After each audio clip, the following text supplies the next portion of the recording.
Ya. Assalamualaikum Pak Rahmat. Waalaikumsalam, Bu Asri, Ibu Armi. Assalamualaikum warahmatullahi wabarakatuh. Bagaimana kabarnya Pak Rahmat? Alhamdulillah, baik Ibu. Sehat Ibu? Alhamdulillah. Ya. Alhamdulillah sehat Pak Rahmat. Iya. Ya. Selamat ya Pak Rahmat sudah tiba pada posisi Ukom ya. Iya Ibu, Ya, Alhamdulillah. semoga bersuah sesuai harapan nanti ya Ukomnya. Amin. Baik, untuk memanfaatkan waktu kita mulai UKM ini yang akan berlangsung kurang lebih 50 menit ke depan ya Pak Rahmat. Iya Ibu.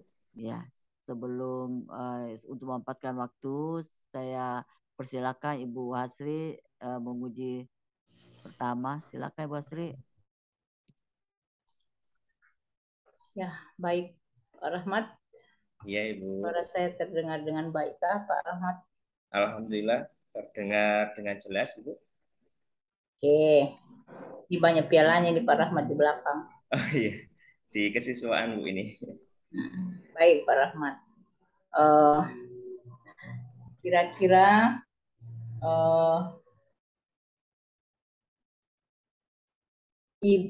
Bapak Rahmat mengambil beberapa judul atau model pembelajaran itu berdasarkan apa ya Pak? Iya, terima kasih Ibu. Jadi pedoman saya untuk mengambil model pembelajaran dalam konteks ini adalah PJBL dan PBL. Maka itu berdasarkan dari identifikasi masalah yang saya ambil di awal. Jadi identifikasi masalah yang diambil itu kemudian diolah, kemudian nanti mengerucut pada model pembelajaran yang sesuai atau yang cocok seperti apa. Jadi di awal kemarin sudah membahas yaitu identifikasi masalah, kemudian eksplorasi penyebab masalah, kemudian penyebabnya, akar penyebab masalah, hingga kita menentukan solusi. Nah, itu semua awalnya dari situ Ibu, sehingga kita atau saya bisa menentukan untuk model pembelajaran yang cocok itu Ibu. Iya, coba diceritakan Pak, mulai dari awal tadi itu. Iya, untuk dari awal identifikasi masalahnya memang untuk yang saya ambil di sini adalah siswa atau peserta didik sulit untuk memahami pelajaran kimia itu. Jadi itu masalah yang saya ambil. Kemudian setelah ditarik akar penyebab masalahnya, ternyata adalah guru atau saya sendiri kurang merepresentasikan pembelajaran ke dalam 3 level, yaitu level makroskopik, submikroskopik, dan simbolik seperti itu.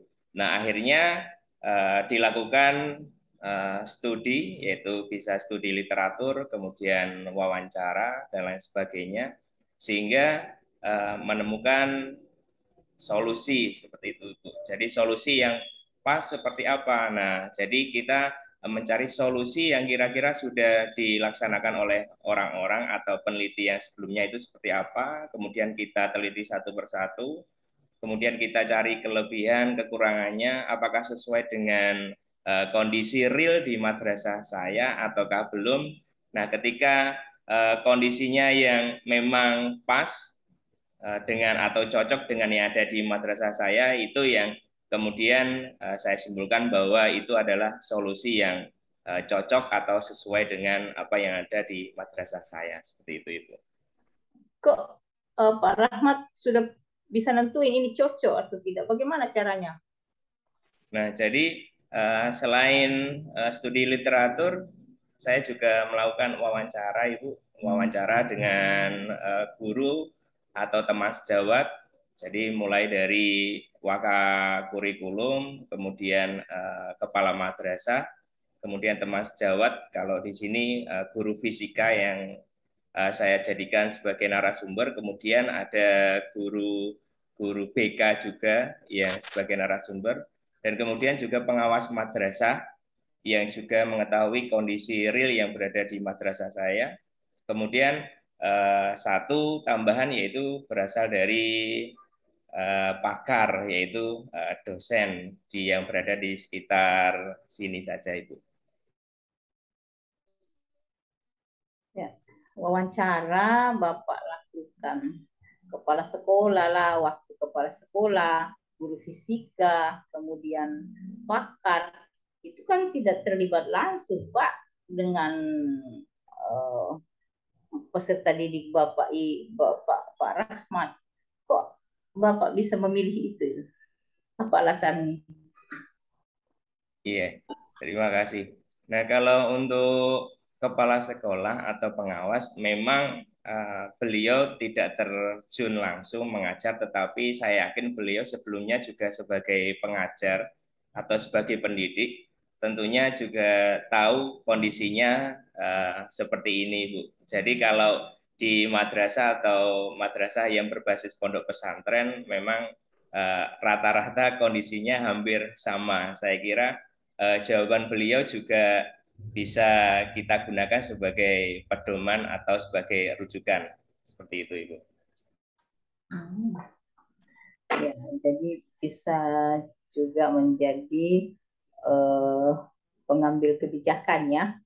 Iya, Ibu. Pak Rahmat mengusulkan model itu. Tapi Pak Rahmat kan banyak model, Pak. Apa Iya, tadi Ibu. masalahnya? Masalahnya tadi Pak Rahmat? Peserta didik sulit memahami pelajaran kimia, Tidak Ibu. memahami, ya, sulit memahami ya, sulit Iya. memahami. Terus mengambil model PBL dan PJBL ya. Ya, PJBL, ya, Ibu. PJBL memutuskan untuk mengambil itu. Kan banyak Pak, banyak model yang lain. Kok Pak Rahmat memilih itu? Kira-kira Iya. kenapa Pak? Iya, terima kasih, Ibu. Jadi memang selama ini, selama saya mengajar di MA Islamiyah Tanwir ini, memang jarang sekali Ibu melaksanakan praktikum atau percobaan. Jadi kalau metode yang digunakan selama ini memang seperti itu saja. Jadi kalau kita bilang Itu adalah saja itu metode ya, ceramah Pak. seperti itu, Ibu. Oh, Jadi iya, jadi jarang sekali melaksanakan praktikum. Jadi kalau kalau kita lihat itu mungkin pembelajarannya hanya levelnya hanya simbolik saja. Jadi jarang memanfaatkan media pembelajaran, kemudian anak-anak jarang diajak praktek seperti itu. Ya memang untuk labnya belum memadai, tetapi kan seperti yang disampaikan oleh beliau-beliau yang kemarin, kita tidak boleh menyalahkan sarana dan prasarana atau menyalahkan keadaan.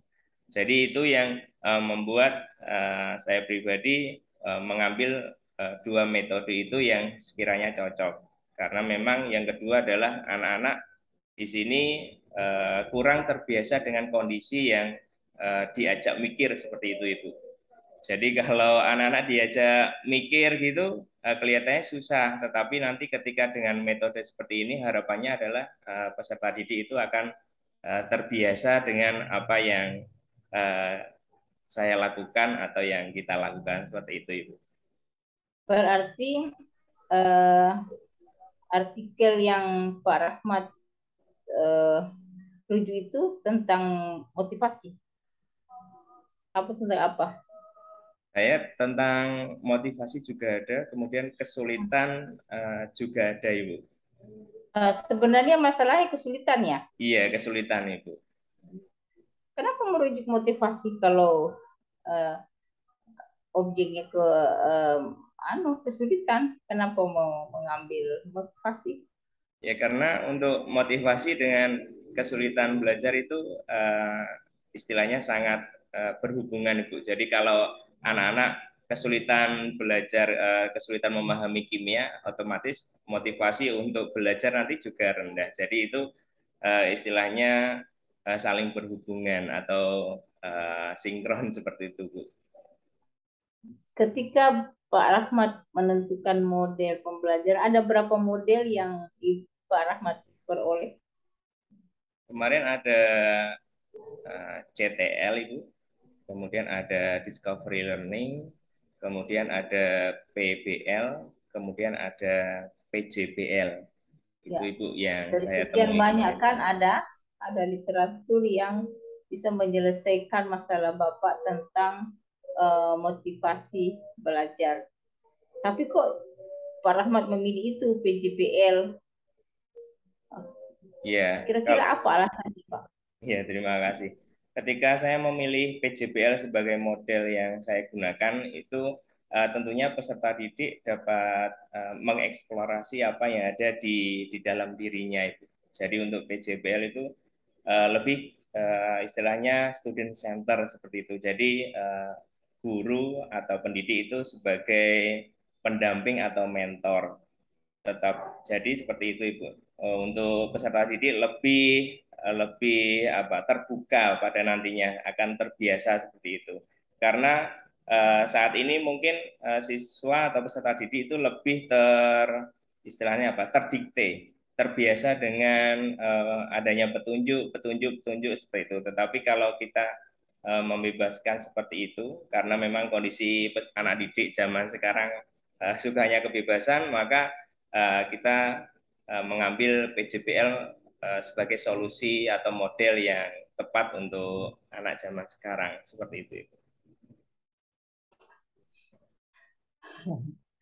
Ya, jadi model PJBL, model yang lain, semua sebenarnya itu bisa menjawab persoalan daripada minat. Kira-kira yang lain, Pak, mengapa Pak Rahmat menentukan itu? Ini nih yang saya pilih. Dari hasil perbandingan apa gitu dengan model-model pembelajaran yang lain, dengan membandingkan apanya kira-kira sehingga benar ini nih yang saya ambil ini. Apalagi mungkin saja materi yang disampaikan oleh artikel tersebut berbeda dengan materinya Pak Rahmat, kan? Iya, Tidak iya. sama. Tapi kok saya tetap aja ngambil karena saya yakin. Kira apa yang di ini dari segi apanya, Pak? Iya, terima kasih. Jadi sebenarnya kalau kita mengambil untuk model itu juga menyesuaikan dengan materi yang akan kita ambil, Ibu. Menyesuaikan KD yang akan kita ambil. Kalau KD-nya tidak sesuai, maka untuk PJBL pun tidak bisa dilaksanakan juga. Nah, untuk materi yang saya ambil ini memang kebetulan cocok sekali dengan PJBL. Jadi saya kira PJBL ini cocok diterapkan untuk materi ini. Nah, Ada literaturnya, ada referensinya, kalau ada referensinya. untuk referensi untuk materi yang sama dengan saya belum ada, Ibu. Nah, itu kan tidak ada, Pak. Tapi kok Bapak berani mengambilnya? Kan tidak ada kan referensinya. Iya, Kok bisa-bisanya Pak Rahmat ngambil itu? ya kembali yang tadi, Bu.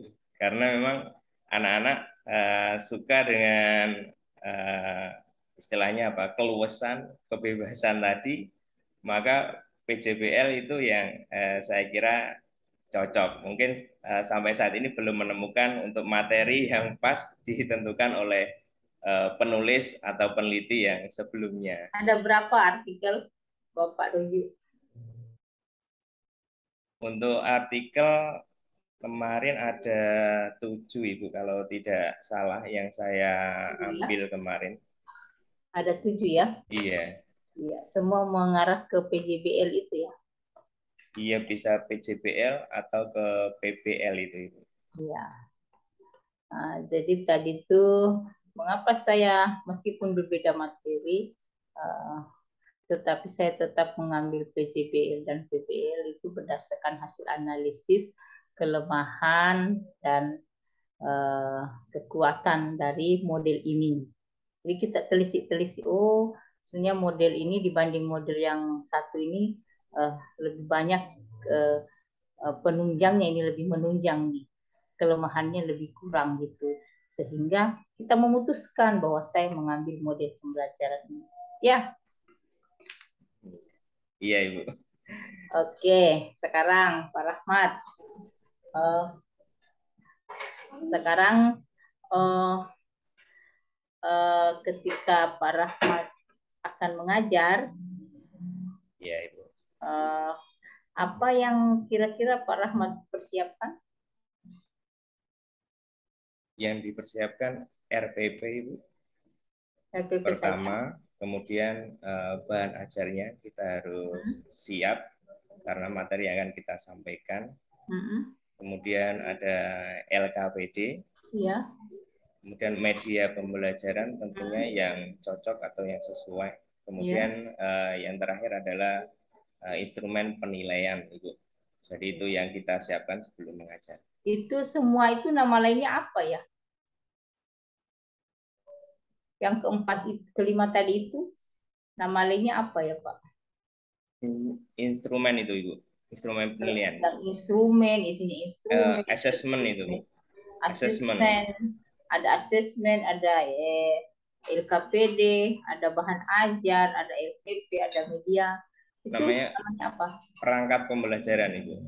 Jadi Pak Rahmat harus menyiapkan perangkat pembelajaran yang terdiri dari kelima tadi ya. Iya, Ibu. Jadi salah satunya ada RPP-nya. Kira-kira Pak Rahmat dalam proses pembelajarannya nanti, apakah di dalam RPP itu Pak Rahmat sudah mengintegrasikan TPACK? Sudah, Ibu. Sudah. TPACK. Iya. Di mana itu? Untuk teknologinya kita lihat di waktu menyampaikan ke anak-anak, kita menggunakan Smart TV. Smart TV untuk media pembelajarannya itu masuk ke dalam situ. Ya. Kemudian untuk bahan ajarnya sebagai knowledge, sebagai pengetahuan untuk anak-anaknya. Kemudian bisa juga sebagai kontennya. Jadi kita menggunakan aplikasi untuk yang PowerPoint itu juga saya kira juga masuk ke dalam kontennya seperti itu, Ibu. Kemudian untuk pedagogiknya, untuk langkah-langkahnya meminta anak-anak misalkan untuk presentasi, kemudian untuk tanya jawab dan sebagainya seperti itu. Saya kira itu sudah masuk ke dalam TPACK-nya seperti itu, Ibu. Coba diurai Pak. T P A C K. T-nya adalah technological. Iya. TP, P-nya adalah pedagogical. C-nya adalah content dan K-nya adalah knowledge. Tidak ada A-nya. Mana A-nya? A-nya tadi diambil dari itu. TPA, pedagogiknya itu. Saya kira masuk ke situ. Iya, Sudah ada TPACK. teknologi, sudah menggunakan pedagogik, menggunakan konten, melakukan evaluasi. Terus siapa siapa objeknya? Objeknya adalah peserta didik, Ibu. Jadi TPACK, coba diulang. Technological, pedagogical, audience, oh ya, audience, ya audience. Kemudian C-nya adalah konten, K-nya adalah knowledge. Iya. Jadi sudah lupa. Ya, Pak ya. Iya. Jadi sudah pakai teknologi, sudah ada langkah-langkah pembelajaran untuk pedagogiknya, ada peserta didik yang dibelajarkan, ada bahan ajar atau kontennya, ada knowledge pengetahuan melalui evaluasi. Ya, jadi sudah diintegrasikan. Tapi sudah Pak Rahmat masukkan itu di RPP? Sudah, Ibu. Nampak ya? Tetapi memang saya tidak menuliskan tulisan TPACK, tidak, Ibu. Tetapi secara tertulis sudah ada. Secara tertulis tidak menuliskan, tapi secara tertulis maksudnya apa? Maksudnya dalam kalimat itu saya tidak memberi keterangan bahwa langkah ini adalah TPACK seperti itu Ibu. Jadi tidak saya kasih keterangan, tetapi sudah Tersirat di sana. tersirat di sana, iya, dalam langkah-langkah itu. Ya, baik. Saya kira saya cukup, Ibu Armi. Silakan dilanjut. Ibu Terima Armi. kasih Bu Astri. Kita lanjutkan ya Pak Rahmat ya. Iya Ibu. Ya. Tadi sudah banyak ditanyakan tentang perangkat pembelajarannya ya. Iya. Dalam proses selama Pak Rahmat dan Miko mengikuti program ini, sebenarnya perangkat pembelajarannya itu apa?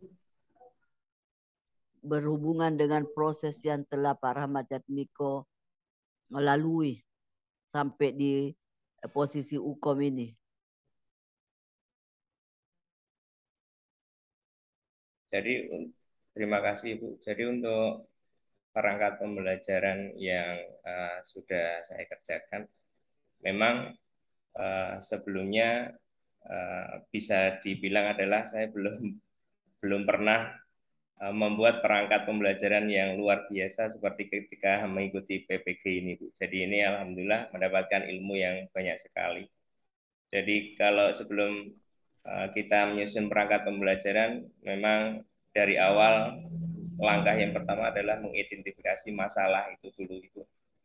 Kemudian setelah mengidentifikasi masalah, kemudian kita mengeksplorasi masalah, kemudian mencari akar penyebab masalah, kemudian mencari solusi-solusi yang relevan, kemudian pada akhirnya kita menentukan solusi yang pas, dan pada akhirnya solusi yang kita gunakan itu kita kembangkan menjadi sebuah perangkat pembelajaran yang bisa dibilang sangat menarik sekali agar nanti untuk peserta didik tidak bosan seperti ketika saya mengajar sebelum mengikuti PPG ini.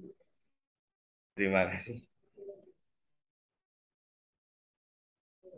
Jadi jawaban pertanyaannya Ibu adalah, kan pertanyaannya Ibu perangkat pembelajaran yang Bapak Rahmat dan Miko itu sebenarnya apa? Tujuannya apa? Atau apapun yang Pak Rahmat dan Miko sampaikan. Jadi kalau berdasarkan penjelasannya tadi dari mulai identifikasi masalah sampai penentuan solusinya, maka perangkat pembelajaran yang Pak Rahmat dan Miko buat itu sesungguhnya adalah untuk memudahkan saya dalam melakukan pembelajaran di kelas nanti. semua guru juga kalau membuat perangkat pembelajaran kan tujuannya ke sana. Tapi kan pertanyaan Ibu Armi sehubungan dengan program yang telah dilalui atau proses yang telah dilalui Pak Rahmat Jatmiko. Tadi bagus sekali penjelasannya, tapi di sanalah kita memberikan jawaban yang tidak bisa mengaitkan antara pertanyaan dan jawaban. Jadi jawabannya tadi bagus, diawali dengan permasalahan, eksplorasi penyebabnya, eksplorasi alternatif solusinya, lalu ditentukanlah solusinya, maka lahirlah perangkat pembelajaran. Berarti perangkat pembelajaran ini adalah salah satu rencana aksi dari solusi yang kita tentukan. Kan pertanyaannya Ibu Armi begitu ya. Agak bingung. Jadi iya, Rencana aksi. penjelasannya bagus sekali. Jadi kadang-kadang memang kalau ada pertanyaan itu kita lupa mengaitkan dengan pertanyaannya. Jadi Iya. perangkat pembelajaran ini sebenarnya adalah solusi yang kita mau wujudkan. Jadi kalau solusi tadi penentuan solusinya baru sebatas penerapan model bla bla bla kan begitu ya. Belum tahu mau ini. Jadi dibuatlah perangkat pembelajaran. Untuk apa dibuat perangkat pembelajaran Pak Rahmat? Untuk rencana aksi tadi Bu ya. Iya, untuk apa dibuat itu rencana aksi?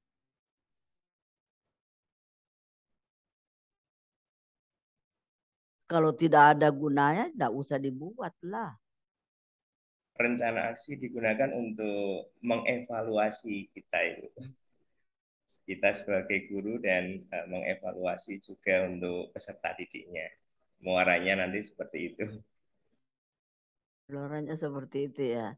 Jadi tadi perangkat pembelajarannya itu merupakan wujud dari solusi yang Solusi yang ditetapkan ya. Tapi ditetapkan baru ya. rencana juga, rencana aksi ya. Iya, masih rencana juga. Jadi merupakan rencana aksi ya. Jadi nanti itu rencana aksinya mau diapakan Pak Rahmat? Mau diterapkan Ibu Ya, ke mau kelas, iya. diterapkan. Diterapkan gunanya untuk apa? Untuk mengetahui sejauh mana apa yang sudah saya rencanakan, yang saya susun itu bisa diterima peserta didik atau tidak, seperti itu Ibu. Jadi kira-kira cocok atau tidak, sesuai atau tidak rencana yang sudah saya buat ini untuk peserta didik. Kalau seperti itu tidak perlu kita mengikuti program PPG ini dari hari pertama sampai hari saat ini kan? Kalau begitu, kalau cuma mau mengetahui apakah saya mampu mengajar atau menjadi pedoman saya mengajar, tidak perlu ikut hari pertama sampai hari keberapa nih sekarang ya program PPG-nya. 27 mungkin. Ya, kira-kira untuk apa ini diimplementasi perangkatnya, mau diimplementasi.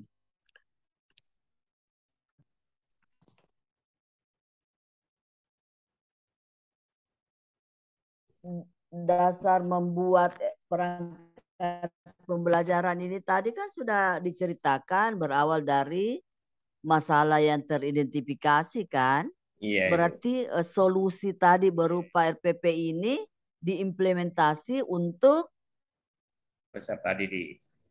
iya untuk peserta didik, tapi tujuannya apa?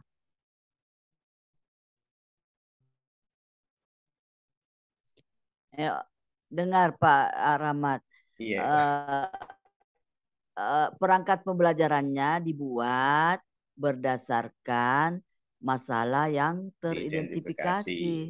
Lalu solusinya adalah bla bla bla diwujudkan dalam perangkat pembelajaran. Perangkat pembelajaran inilah yang diimplementasi. Gunanya apa diimplementasi? Tujuannya apa? Adalah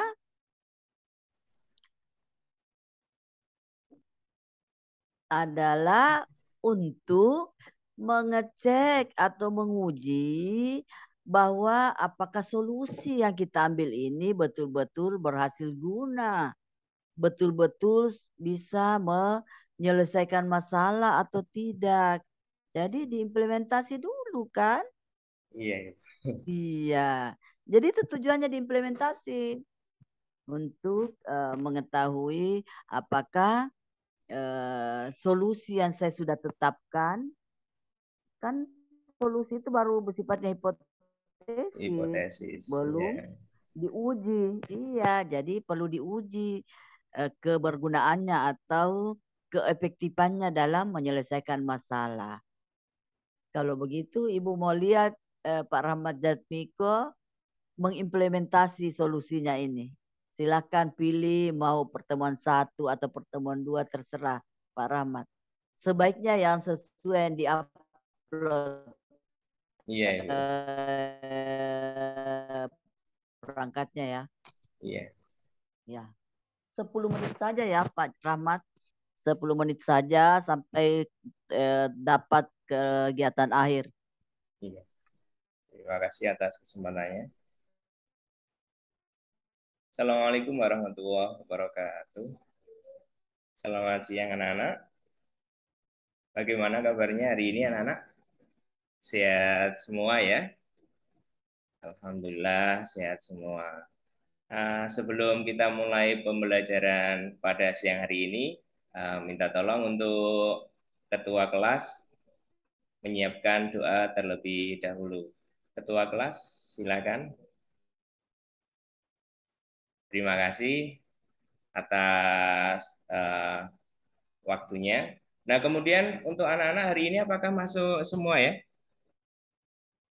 Masuk semua anak-anak ya? Alhamdulillah. Alhamdulillah.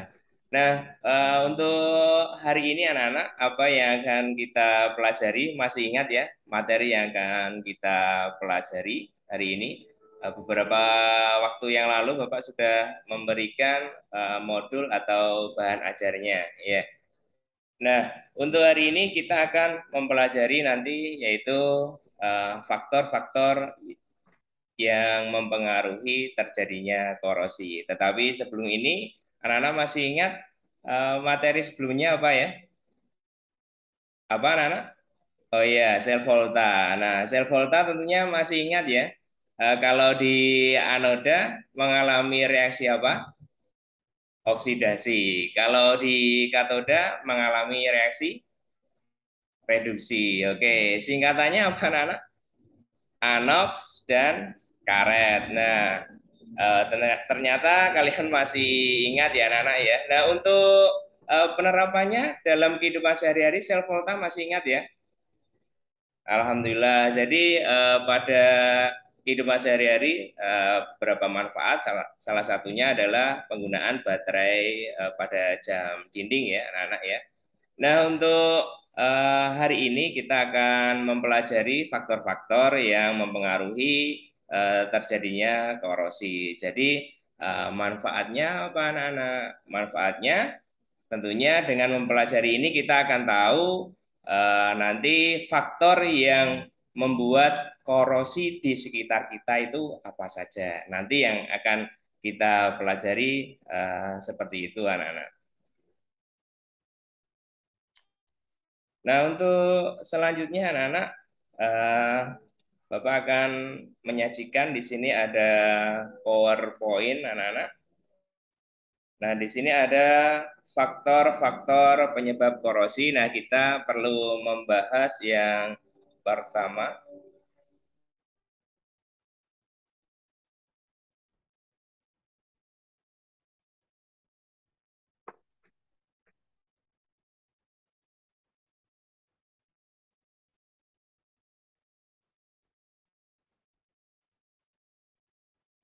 Nah, kita lihat anak-anak, kita lihat terlebih dahulu kompetensi dasar nanti yang akan kita lalui ada apa saja. Nah, kita lihat yang pertama di sini adalah menganalisis faktor-faktor yang menyebabkan terjadinya korosi dan cara mengatasinya.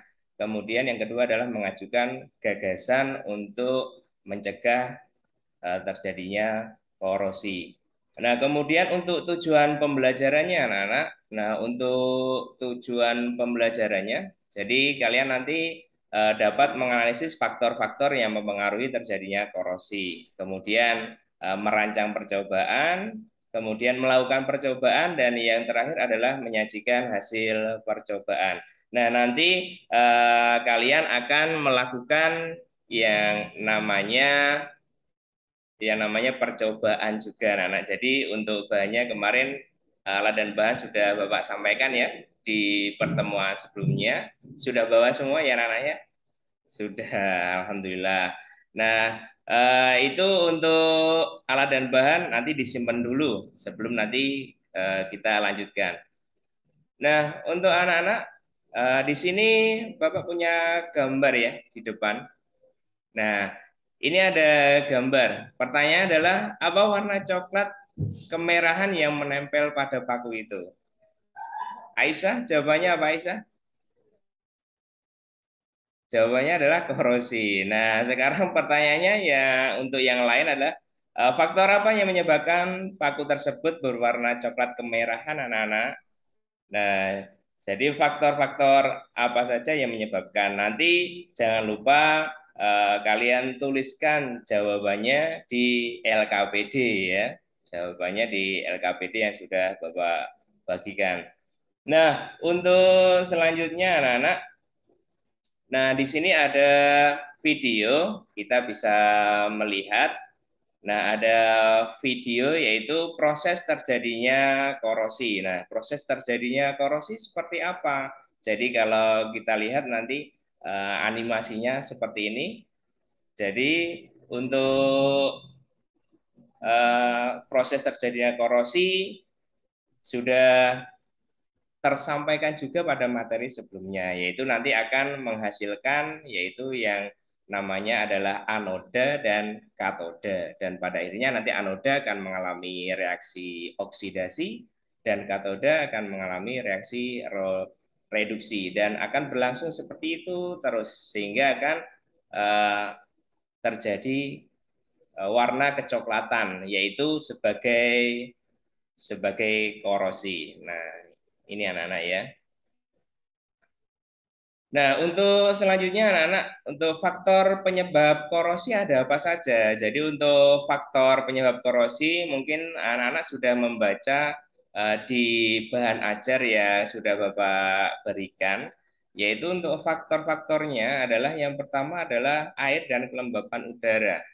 Kemudian yang kedua adalah tingkat keasaman. Kemudian yang selanjutnya adalah kontak dengan elektrolit. Kemudian yang keempat adalah keadaan logam itu sendiri. Yang terakhir adalah keaktifan logam. Nah, itu sekilas tentang penjelasan dari proses terjadinya korosi dan faktor-faktor yang menyebabkan korosi. Jadi nanti kita akan percobaan atau praktikum, yaitu menggunakan bahan yang mudah mengalami korosi, kemudian kita menggunakan larutan elektrolit seperti itu anak-anak ya. Bahan-bahannya, alat-alatnya sudah tersusun rapi ya. Oke. Nah, untuk selanjutnya anak-anak, untuk selanjutnya di sini silakan kalian mendesain rancangan kegiatannya ya anak-anak ya. Jadi di LKPD di sana sudah ada beberapa langkah, bisa kalian checklist mana langkah yang sudah selesai. Jadi untuk HP-nya silakan dimanfaatkan untuk merekam kegiatan selama percobaan anak-anak. Jadi ada yang bagian merekam juga. Jadi nanti bisa didokumentasikan. Nah, untuk rancangannya bagaimana anak-anak? Bisa dimulai ya. Silakan disusun berdasarkan kelompoknya masing-masing. Nah, yuk disusun berdasarkan kelompoknya masing-masing. Kalau nanti ada kesulitan, bisa tanya ke Bapak ya. Bagaimana kelompok 2? Ada kesulitan? Iya, ini sudah benar ini rancangannya ya. Oke, tidak apa-apa seperti ini. Silakan manfaatkan HP-nya untuk mencari rancangan percobaannya. Ayo dimanfaatkan. Mencari di buku yang kalian bawa juga bisa ya. Alat dan bahannya jangan lupa anak-anak. Ayo jangan sampai tumpah. Ayo jangan sampai tumpah. Oke, jadi untuk percobaan kita estimasi ya. Waktunya sekitar 30 menit anak-anak ya. Jadi 30 menit untuk percobaannya. Jadi kalian harus membuat jadwal supaya nanti dapat berlangsung dengan baik. Jadi langkah-langkahnya apa yang harus kalian kerjakan?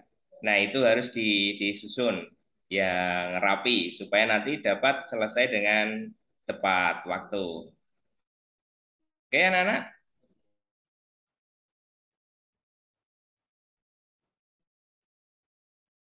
Untuk alat dan bahan anak-anak, ayo silakan dituliskan di LKPD. Ayo langkah percobaannya silakan dituliskan juga di sana. Bapak sudah membuatkan kolom. Silakan ditulis alat yang kalian gunakan apa, bahan yang kalian gunakan apa karena berbeda. Kemudian langkah-langkah percobaannya bagaimana? Ayo ditulis di sana anak-anak. Silakan didiskusikan loh ya dengan teman-temannya.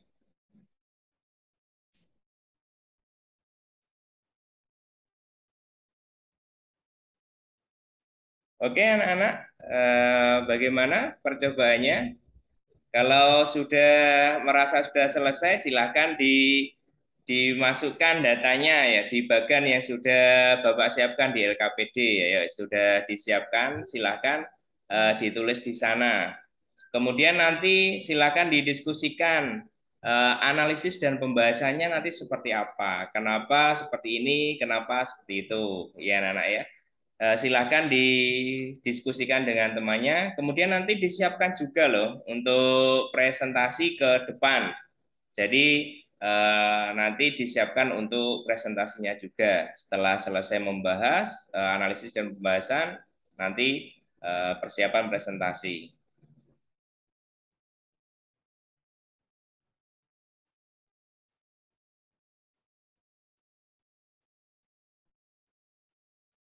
Nah, kemudian setelah selesai disimpulkan anak-anak ya, disimpulkan bagaimana hasil percobaannya, analisis pembahasannya seperti apa, disimpulkan, jangan lupa disimpulkan. Oke, anak-anak sudah semuanya? Sudah sampai kesimpulan? Oke, sudah siap ya untuk presentasinya? Siap, oke. Nah, untuk yang maju terlebih dahulu, kelompok yang pertama. Silakan kelompok pertama untuk presentasi.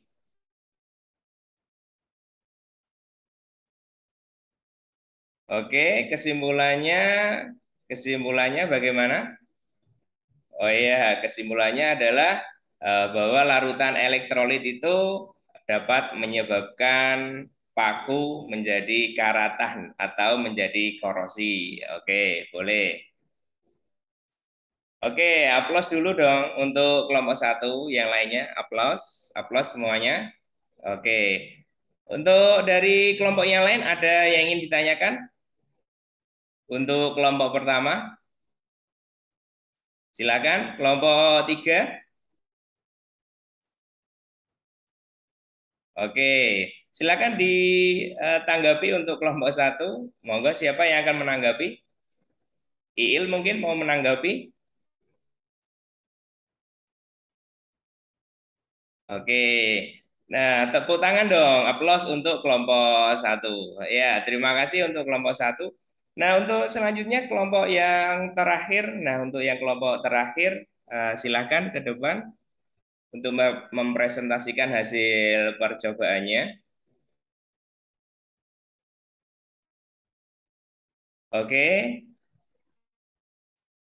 ya, terima kasih untuk kelompok yang terakhir. Aplaus untuk kelompok yang terakhir. Nah, sebelumnya ada pertanyaan. Silakan kelompok 4 kalau ingin bertanya atau mungkin menambahkan. Oh iya, ternyata kesimpulannya sama ya, bahwa untuk larutan elektrolit dalam hal ini adalah larutan asam yang digunakan kalian adalah apa? Cuka ya, dapat menyebabkan paku mengalami korosi atau perubahan warna. Oke, terima kasih untuk hari ini. Presenter yang terbaik saya umumkan ya, presenter terbaik yaitu kelompok 3. Aplaus dong untuk kelompok 3. Oke, nah untuk kelompok 3 perwakilan maju ke depan. Saya kasih hadiah, ada snack ini ya. Nah, alhamdulillah pada hari ini bagaimana anak-anak? Senang, menyenangkan, atau membosankan pada pembelajaran hari ini? Menyenangkan ya, alhamdulillah. Jadi kalian biasanya jarang-jarang sekali diajak praktikum. Hari ini kita praktikum walaupun itu sederhana, tetapi kita tahu apa yang sebenarnya terjadi atau faktor-faktor yang menyebabkan korosi itu. Oke anak-anak, itu untuk pertemuan kali ini. Nah, untuk selanjutnya silakan dibuka di bahan ajarnya. Di sana ada soal yang bisa kalian kerjakan. Saya kasih waktu 5 menit ya anak-anak ya. Oh 3 menit aja, 3 menit aja. Tidak banyak-banyak, 3 menit saja. Oke. Oke selesai? Oke, selesai. Nah, ketua kelas silakan mengumpulkan jawaban dari teman-teman. Untuk hasilnya nanti akan saya sampaikan di kemudian hari ya, anak-anak ya. Nah, untuk pembelajaran hari ini sudah berakhir anak-anak. Untuk pembelajaran selanjutnya yang perlu kalian ketahui adalah nanti kalau hari ini adalah faktor-faktor yang menyebabkan terjadinya korosi, maka nanti untuk materi selanjutnya, pertemuan selanjutnya akan membahas yaitu bagaimanakah cara mencegah atau mengatasi dari korosi itu sendiri.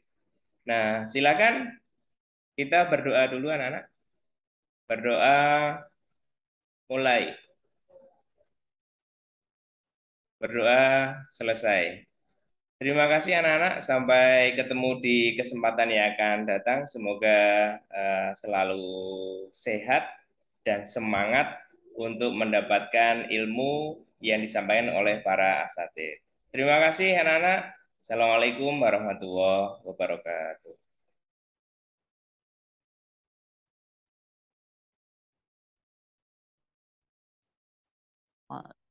Baik, Pak Rahmat, terima kasih. Iya, Bu.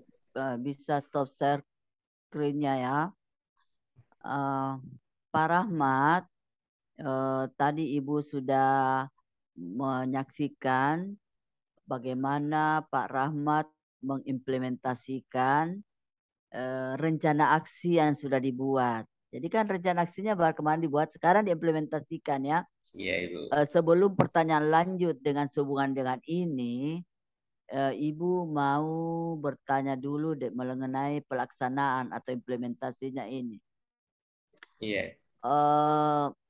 KD-nya adalah menganalisis faktor-faktor yang mempengaruhi korosi ya. Iya. Iya, faktor-faktor yang mempengaruhi terjadinya korosi. Apakah sebelumnya mereka itu sudah tahu apa itu korosi? Secara umum sudah, Ibu. Secara faktual tahu. Iya. Pernah lihat kan? Pernah lihat. Secara konsep, apakah mereka pernah diberitahu konsepnya atau menemukan konsepnya? Belum itu, Ibu. Iya, belum kan? Belum. Oleh sebab itu, IPK-nya jangan langsung menganalisis faktor-faktor yang mempengaruhi terjadinya korupsi, tapi mungkin bisa C3 atau C2 sebagai IPK pendukung, misalnya menjelaskan faktor-faktor yang mempengaruhi terjadinya reaksi, terjadinya korosi, gitu ya. Yes. Iya, sudah jadi dilaksanakan Ibu tadi ya. Tidak. Tapi belum tertulis ya, Bu. Iya, sebenarnya sih buka tidak, tapi sekarang di IPK-nya harus ditulis. Namun di pelaksanaannya, meskipun kelihatannya Pak Rahmat Jatmiko itu menjelaskannya, ini loh faktanya besi pakunya warna coklat.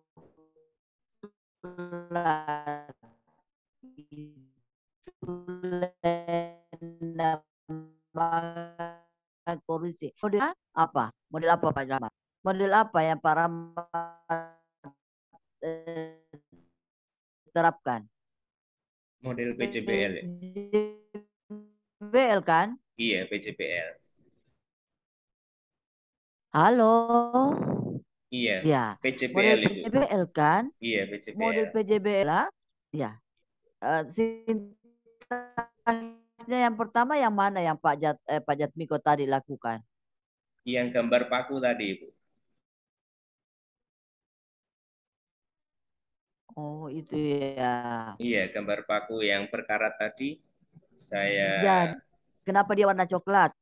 Iya, kenapa warna coklat? Itu kan nanti dia iya, dia melakukan praktikum, bagus sekali. Melakukan praktikumnya nanti sampaikan di proyeknya. Jadi tahu bahwa korosi adalah bla bla bla. Faktor-faktor yang mempengaruhi korosi adalah ini. Tadi banyak sekali. Kenapa diberitahu? Kan harusnya lewat praktikumnya dia temukan itu konsep. Oh ternyata faktor yang mempengaruhinya satu. Apa tadi yang terakhir jenis logamnya. Iya. Itu jadi dari deretan praktikumnya yang dia rancang, dia bisa menemukan konsep yang tadi. Konsep apa? Konsep apa itu korosi. Lalu konsep faktor-faktor yang mempengaruhi korosi. Tidak diberitahu seperti presentasinya tadi Pak Rahmat Jatmiko itu diberitahu namanya. Dia tidak menemukan.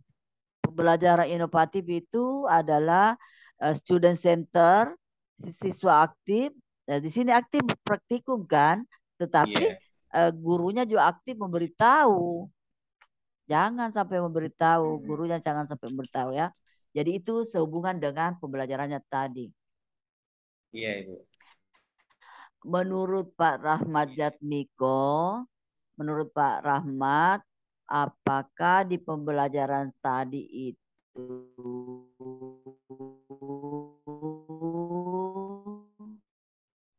kan terbentuknya eh, keterampilan literasi dan numerasi siswa? Keterampilan literasinya dari melihat gambar yang paku berkarat tadi, Ibu. Untuk numerasinya, Itu ya? ketika percobaan itu mereka mengukur larutan menggunakan gelas ukur. Apakah bisa masuk ke situ, Ibu? Kenapa? Ya, bisa. Kenapa Pak Rahmat mengatakan lihat gambar paku itu keterampilan literasi berkembang? Ya karena peserta didik atau anak-anak akan memikirkan kira-kira itu penyebabnya apa ya? Kok bisa mengalami korosi? Hmm. Seperti itu, Ibu. Ya begitu. Jadi akan pasti dengan pertanyaan itu pasti buka buku. Buku apa yang harus dia buka. Jadi di sana ada keterampilannya. Iya, Tapi Ibu. tadi cukup sampai penasaran seperti itu Pak Rahmat. Nanti Pak Rahmat ya membimbing. Akhirnya menemukan tadi faktor-faktor yang mempengaruhinya. Gitu ya Pak Iya, Rahmat ya. Ibu. Sekira pertanyaan terakhir Pak Rahmat. Tadi setelah mengimplementasi rencana solusinya, rencana aksinya, implementasi itu efektif memecahkan masalah.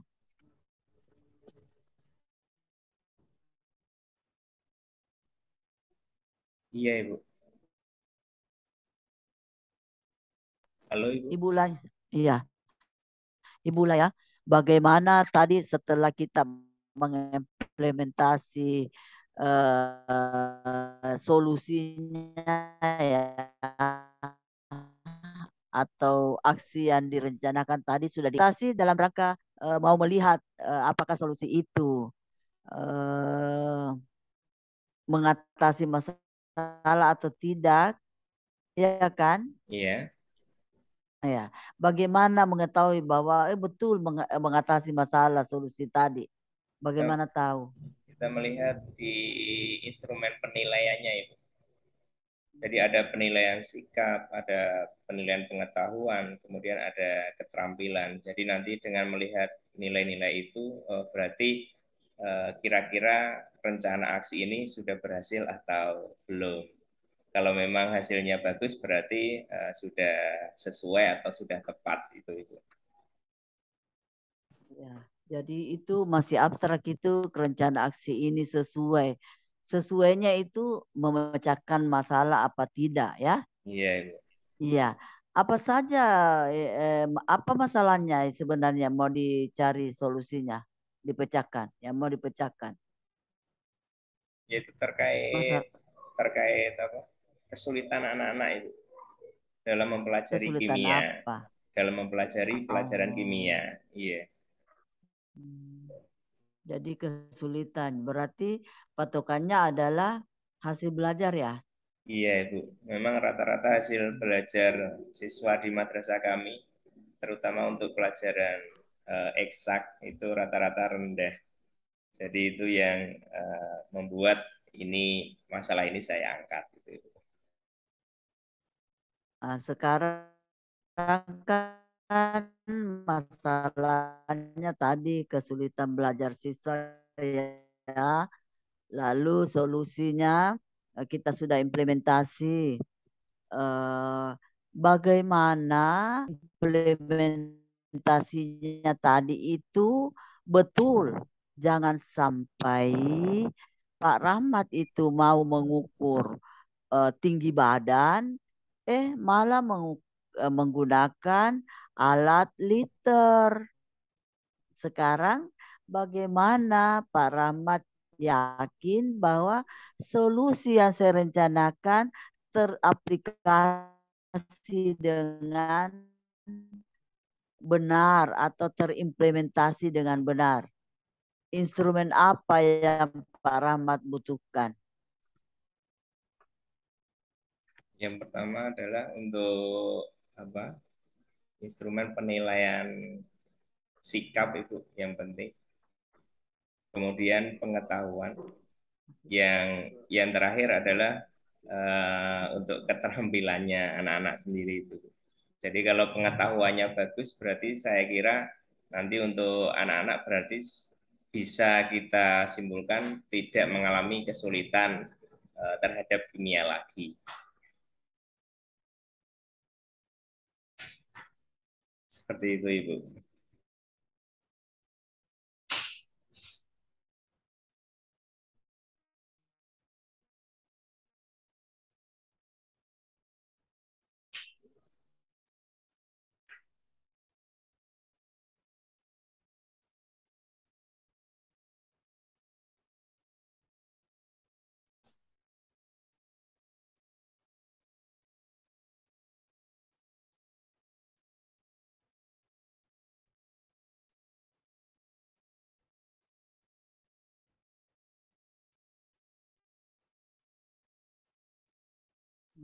Gitu ya Pak Rahmat ya. Halo Pak Rahmat. Iya, Ibu.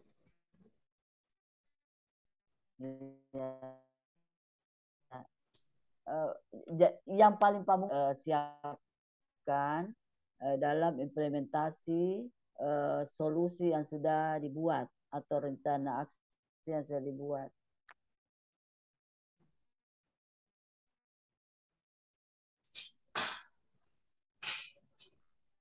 Halo, Ibu. Berat badan misalnya aku pakai liter, takaran liter. Supaya yakin Pak Rahmat bahwa implementasi dari solusi yang sudah dibuat atau rencana aksi yang sudah dibuat itu kan butuh alat evaluasi. Iya, Ibu. Iya, jadi apa yang paling urgen di situ?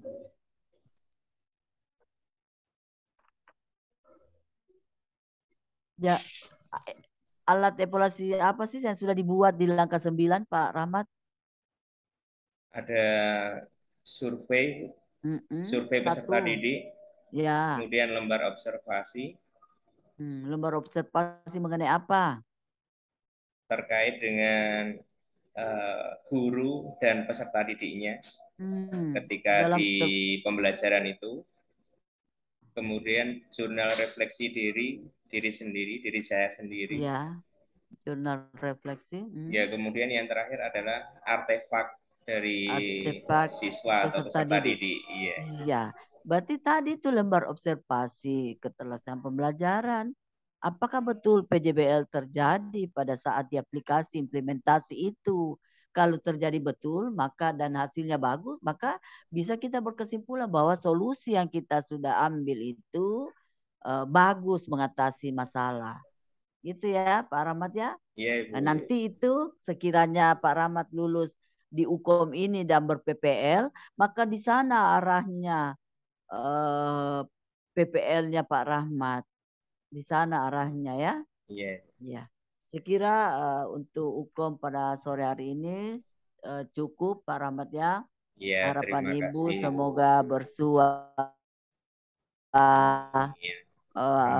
hasil yang sesuai harapan Pak Rahmat ya. Amin. Ya. Mohon doanya. Baik, silakan stop rek. Iya, Ibu.